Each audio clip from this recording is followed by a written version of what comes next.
Hai, pada tutorial ini kita akan membahas mengenai breadboard dan kabel jumper. Untuk kalian yang sudah memiliki pengalaman pada dua komponen ini, kalian bisa skip videonya dan lanjut ke video tutorial yang pertama.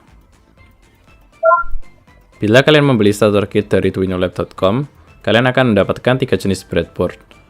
Breadboard dengan 400 poin 1 titik, breadboard dengan 830 poin 1 titik, dan sebuah mini breadboard. Jadi kenapa sih breadboard? Karena dengan breadboard kita bisa melakukan prototyping dan menggunakan komponen secara terus-menerus. Pada rangkaian pada board normal, atau tipikalnya PCB, contohnya motherboard, semua komponen akan disolder pada board, sehingga akan susah digunakan kembali. Untuk tujuan prototyping atau percobaan sebelum mensolder secara langsung, untuk memastikan rangkaian dapat bekerja sesuai yang diharapkan, breadboard sangat berguna karena komponen dapat dilepas dan dipasang.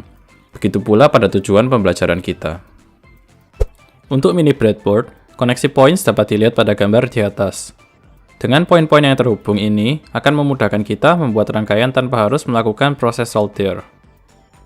Untuk breadboard 400 dan 830 titik, keduanya hanya memiliki panjang yang berbeda.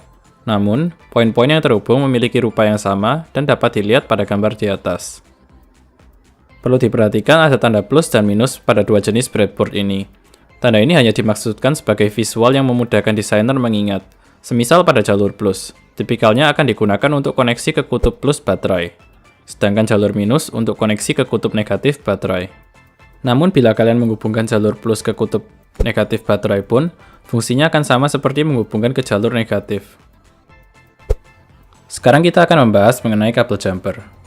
Jadi, breadboard dapat kita gunakan untuk prototyping dan menghubungkan komponen tanpa mensolder. Namun untuk menghubungkan poin-poin pada breadboard, bagaimana ya caranya? Salah satunya dan metode yang sering digunakan adalah menggunakan kabel jumper. Kabel jumper sendiri memiliki banyak jenis warna dan panjang. Namun, semuanya memiliki fungsi yang persis, yaitu untuk menghubungkan dua poin konduktor. Semisal kita mau memasang kabel jumper pada dua titik ini pada breadboard, maka seluruh poin ini akan terhubung. Biasanya, warna kabel jumper dimanfaatkan untuk membantu mengingat koneksi mana ditujukan ke mana. Contohnya, kabel berwarna hijau ditujukan ke kutub positif baterai dan hitam ditujukan ke kutub negatif baterai. Jadi, di tutorial ini kita sudah memahami cara kerja breadboard, alasan kita menggunakan breadboard, dan penggunaan kabel jumper dengan breadboard. Di tutorial-tutorial selanjutnya, barulah kita akan memulai petualangan Arduino kita. Terima kasih sudah menonton video tutorial twinolab.com. Bila kalian punya pertanyaan, kritik, atau saran, bisa kalian tinggalkan di comment section di bawah dan saya akan berusaha untuk menjawab semua komentar kalian. Selamat bermain!